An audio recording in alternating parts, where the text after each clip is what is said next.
Hi folks, and welcome to another edition of my Veg Garden. Today is Monday the 14th, sort of round about lunchtime-ish. As you probably can see if I sort of hand down, it's a bit grey. It's been raining most of the night and into the morning, so sorry it's been a while since my last video. Just not had the time really to actually get much done. Also, the reason why I'm doing one just now, I'm stuck at home because I'm recovering after an operation last week, so I've got to be really careful what I get up to. So I've just been pottering about doing little jobs. So I'll show you what I've been up to. Lots of change have happened around the veg garden over the last sort of few weeks, so let me show you what's been up to. So folks, we're still inside, as in the greenhouse. What I've done is I've removed all the cherry tomatoes. They were sun gold. You can see some still outside there, actually outside. I've got to say, sun gold probably are not my favourite. Even though they taste nice, I just find that for me they go change colour very quickly and then burst really quickly. And to give you an idea, this is a quantity of tomatoes that have sort of been lost because of them bursting. But I'm not a fan. As soon as they split at that, I'm not a fan of using them at all in anything, because with them being out here warm, you know, the bacteria is already getting into it, so it's really, I then go, oh no, so I don't like to use it. So that's that. You can see we've lost quite a lot. I also cucumbers. Sadly, I went away on holiday. You probably saw it from the video. That one died. It didn't get watered right while I was away. The other one, I think I'd used twine, but I don't think the twine is strong enough really. I need to probably get some steel wire and put it up there to give it the strength, and then tie the cucumber plant to it next year. So these are just little things you sort of learn as you're doing things. So that's what I need to do regarding that. So as I said, cucumbers have gone, the indoor cherry tomatoes have gone as well. The sweet pepper plant's still going, as you can see.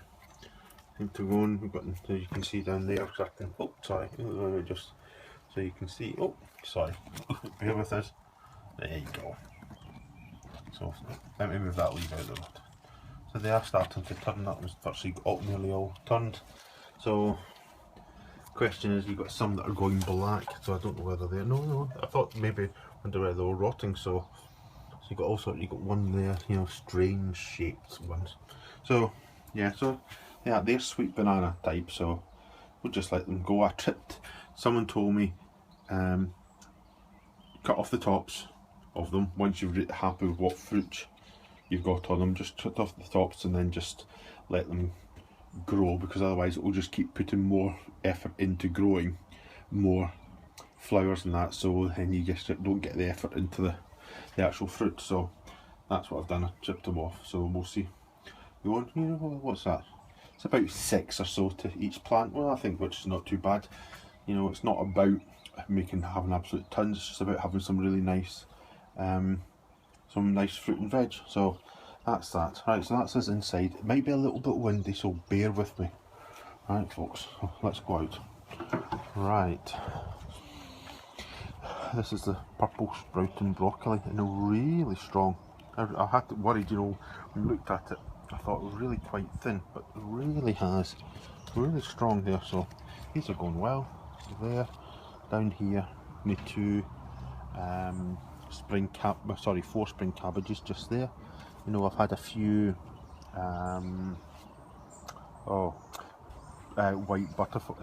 white cabbage butterflies about, but I've managed to find the little eggs they put on the back of the leaves.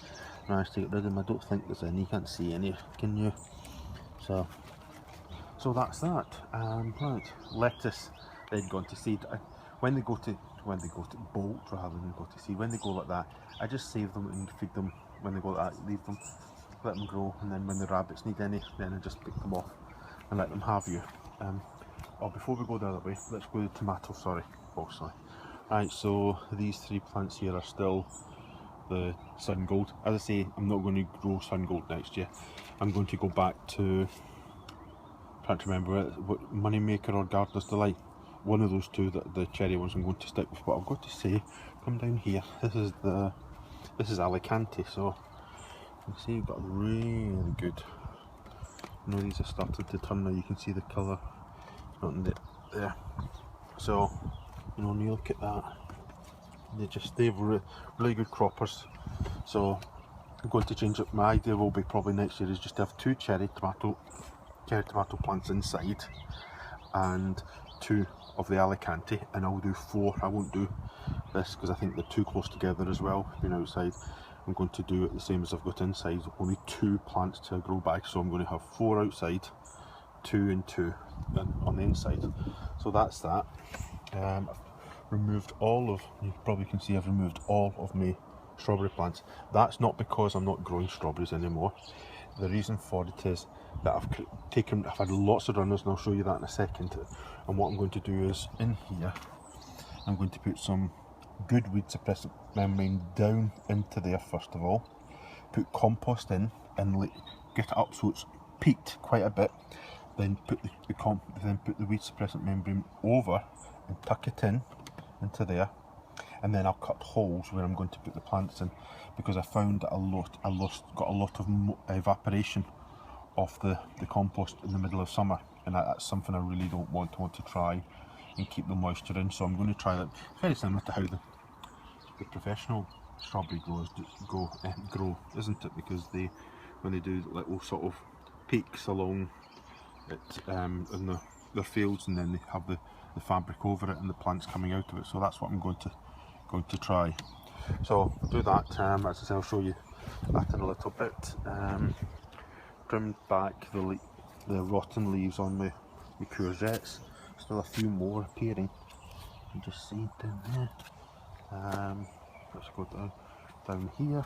Right, let me show you the strawberries before I get too caught up. So here's there's one over there. You probably can just see it in there. These are the rest of them, so you can see all the runners there's been. You know, I might be able to show you. So what I do is I wait till it's a third, and you've got this part here. So that's coming off the plant, as you see, all the way. You get this little bit here. That's not what you're looking for. That's the next bit, which is this bit here. And what I do is have the compost right up to the top of the pot, put it in so that the bits, you see little nodules appearing on the side of it, and then what I do is I push that in on the surface of the soil. And I've got these wire pegs that I use, just a bit of wire from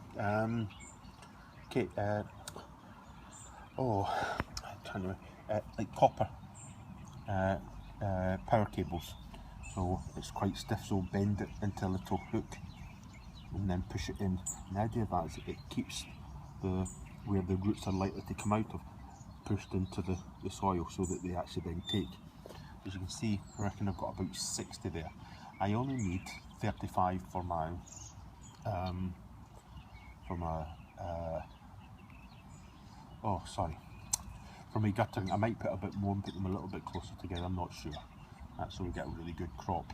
But yeah, so they're coming on well, so you can see, you know, I've left them outside. You know, I need to get them planted probably in the next week, so that they can actually get them in place before it starts to get a lot colder and they start to sort of die back.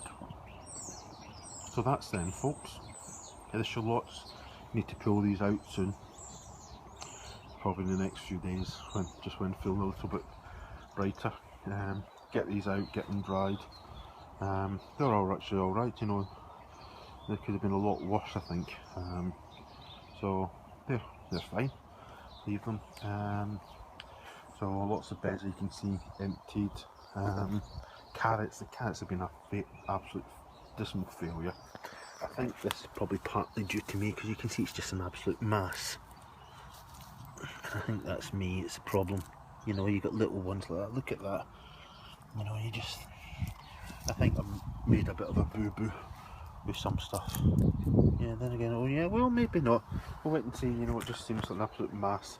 I think I might be planting things a little bit closer together, and the wife's probably said that as well. So it's just one of those things, you just need to learn from it. So that's the carrots. Parsnips still going strong. That's fine. Let me just come in here. Sorry, folks, if you just bear with me. You can see we've got a appear to have fairly good. So you can see, let me just bear with me, sorry folks, so I hope it's not shaking too much. See, so you can see down there, we've got reasonable sized parsnips. So they seem to be doing okay. We'll just leave them. They'll be probably varying sizes, but we'll just leave them out there. They seem happy enough. What else have we got? Still got the leeks going. Here you can see they seem to be getting a little bit of rust, but we're not going to worry too much about that at the moment. So they're okay. There's another, you can see there's another courgette plant, and this is my beetroot still, as you can see. Oh, birds just arrived. As you can see, they seem to be doing okay. Some are really tiny, other ones are reasonable size. So, right, I think that's it actually. You know, there's going to be big changes on the veg garden over the winter. I'm going to be downsizing a bit because there are things I need to try and sort out to do with this end of the garden. So it's probably I'm going to be more selective of the stuff that I'm actually growing, and I'm going to go away from square foot gardening and go on to doing it more in rows rather than the square foot method, see if I can get better results with stuff. So that'll be, I've got some big stuff to do in the coming few months to get everything sorted, give it a chance to settle down over winter in preparation for the beginning of the season. Right, so folks, right, I'm not going to do my usual crackling on. You know, you've seen what I've been up to, so it's probably not going to be that much now really coming on. You know, I'm not going to put a video on just for the sake of putting a video on. Right folks, hopefully it's not been too windy. It's getting cold at the moment. I think it's only about 11-12 degrees today, and it's quite, with it being raining as well, it's quite damp. So thanks for watching folks. Hope you've enjoyed it. I love your comments, suggestions, all that sort of stuff. It really does help me, and I do take on board what sort of things that you say and try and plan it, because I write up a sort of garden plan to see what I really need to be doing. So right, so with that in mind, I'm going to leave you now folks. Thanks again for watching, and I'll catch you on my next video. Bye just now.